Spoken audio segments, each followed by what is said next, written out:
I get it when a friend asks if they should spend a few $1,000s on a rack mount NAS. The first thing that comes to mind is, what if I pick the wrong box and end up paying for storage I can't actually use?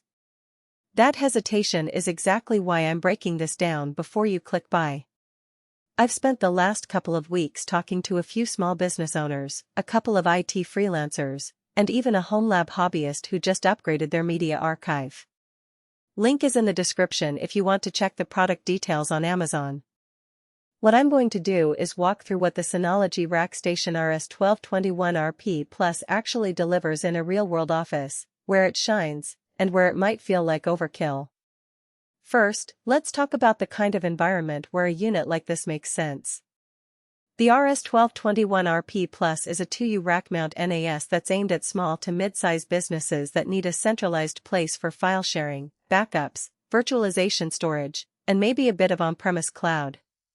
It's not a hobbyist just store my movies box, it's built to run multiple services at once without choking on the workload.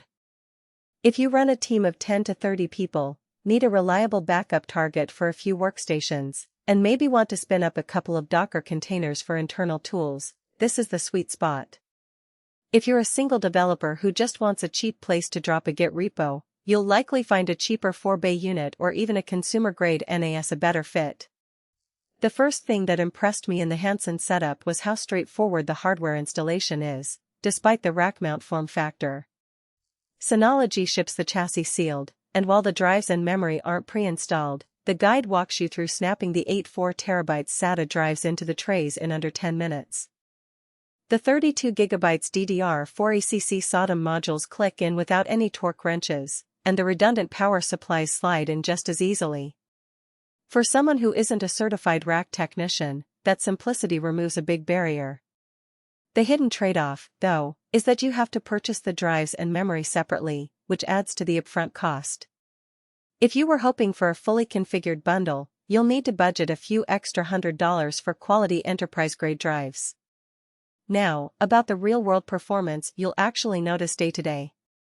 The Ryzen V1500B quad-core CPU at 2.2 GHz isn't a gaming chip, but it's more than capable of handling multiple simultaneous file transfers, scheduled backups, and a couple of lightweight virtual machines. In practice, I saw the NAS stream 4K video to 3 workstations while a backup job was running in the background without any hiccup.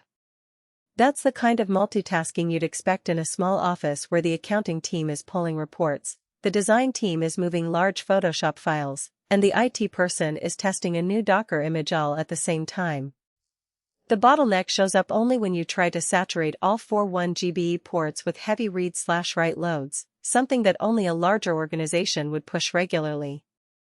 In those edge cases, adding a 10GB upgrade card, which Synology sells separately, is the logical next step. One practical strength that often gets lost in marketing copy is the built-in redundancy. The RS1221RP Plus comes with 2 hot-swappable power supplies, so if one fails you won't see any downtime. I tested this by pulling the primary PSU while the unit was actively serving files. The system kept running smoothly and the failover was seamless. That level of reliability is a real money saver for a business that can't afford an unexpected outage. On the flip side, the unit does not include any built-in UPS functionality, so you'll still need an external UPS if you want protection against power spikes or outages. That's a small extra cost, but it's worth noting because the all-in-one promise can be misleading. When it comes to the software side, Synology's Disk Station Manager, DSM, is where the RS1221RP Plus really earns its stripes. DSM feels more like a lightweight desktop OS than a typical NAS interface.